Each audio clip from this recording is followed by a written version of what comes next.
I'm excited to be at this stage of the Nights and Weekends Homestead Earth Oven project.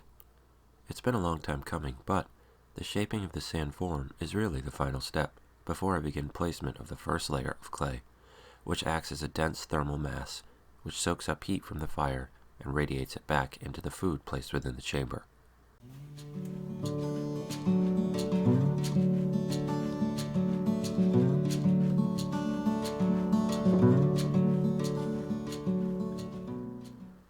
The first step in building this form is to determine where the peak of the oven will be and place a story stick in the sand. The idea is that the tip of the stick will mark the highest point of the inside of the oven, and therefore the place where the sand stops and clay begins. It's worth taking some time here to ensure everything is lined up properly. This sand is the form upon which the clay is built, so it determines the shape of the oven. A misshapen oven is, at best, less efficient in heating because the shape determines how air flows into the fire. Worst case, poor shape will cause the oven to collapse.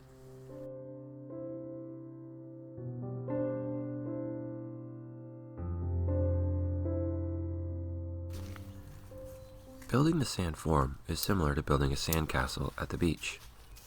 The sand has to be mixed with water until the moisture content is just right. Too little water and the castle will never be built, because the dry sand simply won't stick to itself. Too much water, and the castle collapses under its own weight, because sand has almost no structural integrity. One advantage I have over the sandcastle general contractor is that I'm building a shape with gradually sloping walls. I don't need the walls to be straight up and down, at least not for the entirety of their height.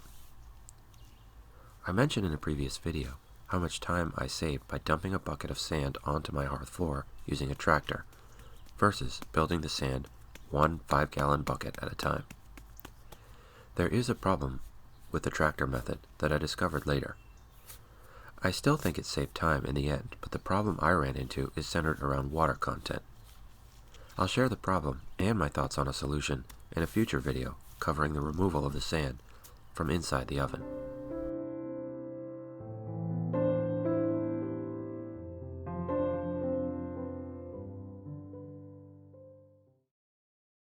So what is it I'm doing here? Essentially, this is the sand form that the clay is going to be molded onto. And then once the clay is dry, the oven the first layer of the oven is dry, all the sand gets dug out, and the door is going to be here. And from what I've read, the best shape is essentially, if the door is here, you want the top of the oven to slope away so that the highest point isn't necessarily in the middle, but is a little bit back from the middle, which is what this stake is. So based on the dimensions of the oven, essentially the diameter of the oven, the highest point of the oven should be 30 inches from the hearth, which is right there. So I don't think it's going to work, because I think it's more important to have a dome shape that will support its own weight. So I'm going to get as high as I can, and then when it's time to put the oven mud on, I'm going to take that out. But essentially I want a nice dome shape, so I have a lot of filling in to do here. But on the edges, should be as vertical as possible for as long as possible.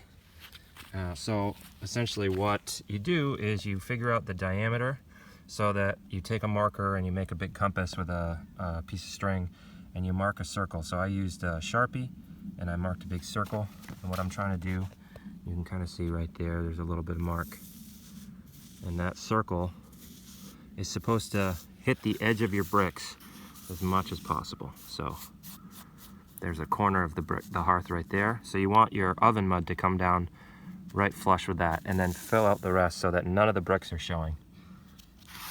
The hearth, or the doorway is going to be here, so these bricks are going to show a little bit because I'm going to continue to build them out.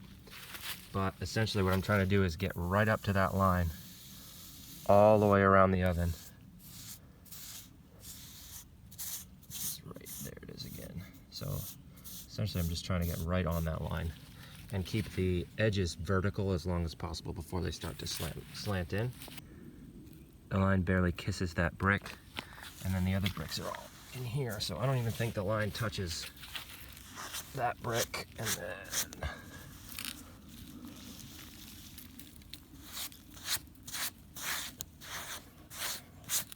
there, so it does actually. It's gonna barely cuss that one, and then it comes across here like that. So I've got quite a bit of work to do to get rid of this sand and move it up onto the top so that I get more of a dome shape. The other thing also is because of the way the sand came out of the bucket, it's a little too mountainous here, too much of a peak. I want it to be rounded that way as well as that way.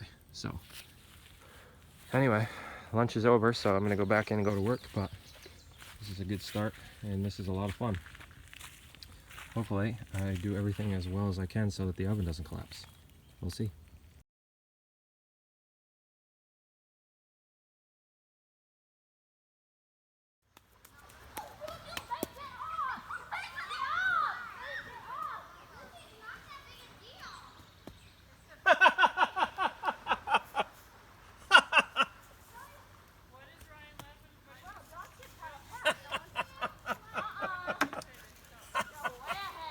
That is funny.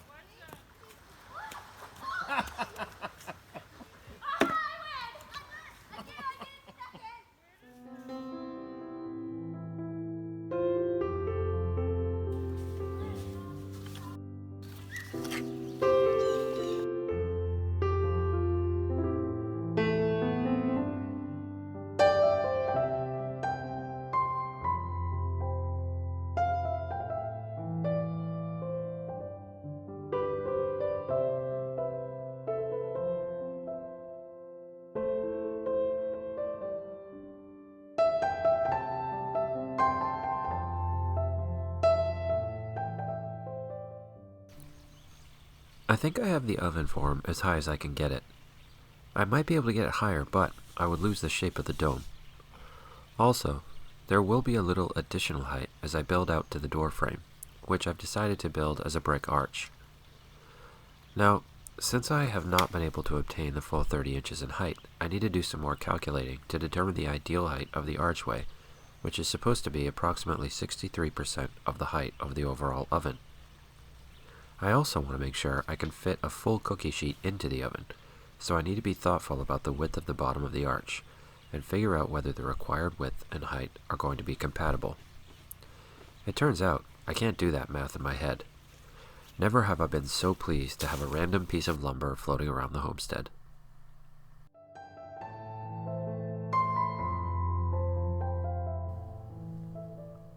Like so many of the projects I come up with around here, I'm going to be reusing some free materials for the earth oven. Well, in the case of these bricks, they weren't actually free. They cost us one mortgage. The previous owner of this property had one of those pop-up garages sitting in tatters adjacent to the driveway on what is now the site of a stone wall, this year's corn patch, and the walkway to my compost bins. Inside the pop-up garage was mostly junk that I needed to cart off to the dump, as the previous owner left it here. There were a few good finds in there, though, and these bricks were among the keepers. We've been storing them since we cleaned out the pop-up garage, which I converted into the ATV shed. And finally, it's time to put them to good use, and build an arch for the oven.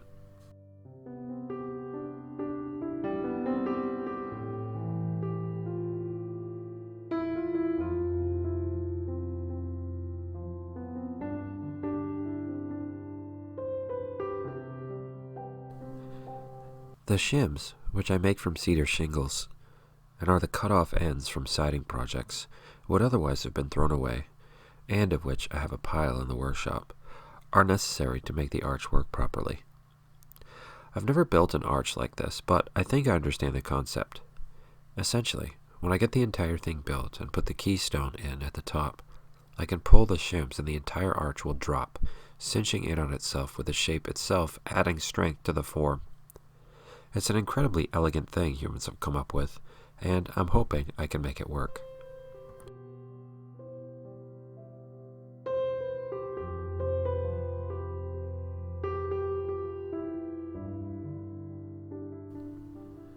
Well, the arch came out pretty good.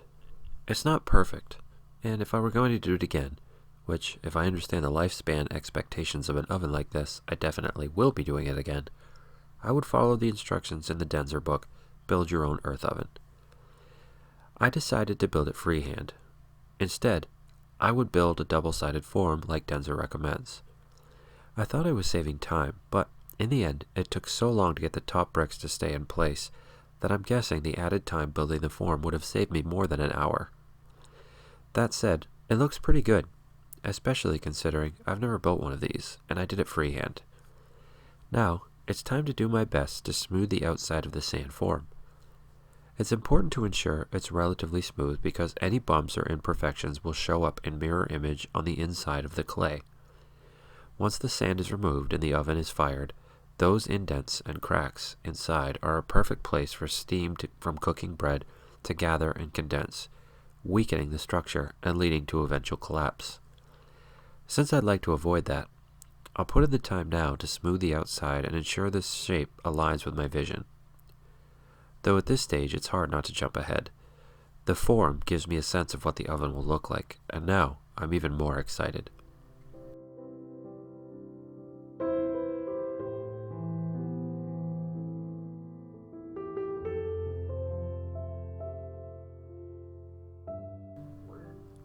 I'm down to the last step before I can begin adding clay and building the actual oven. After the sand form is built and meets expectations for shape, it's time to add a layer of wet newspaper to the form. This newspaper is supposed to act as a block between the sand and the clay and indicates to anyone digging sand out of a dried clay oven that they should stop digging. I believe some of this newspaper will be hard to remove by hand, but according to what I've read, anything still stuck to the clay once the sand is removed will just be burned out with the first firing.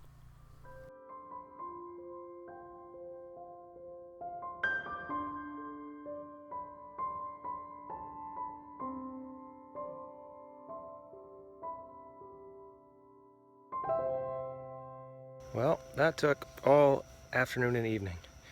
Came out about 5:15, I guess, after work. And I'm really glad I dumped that load of sand on with the bucket.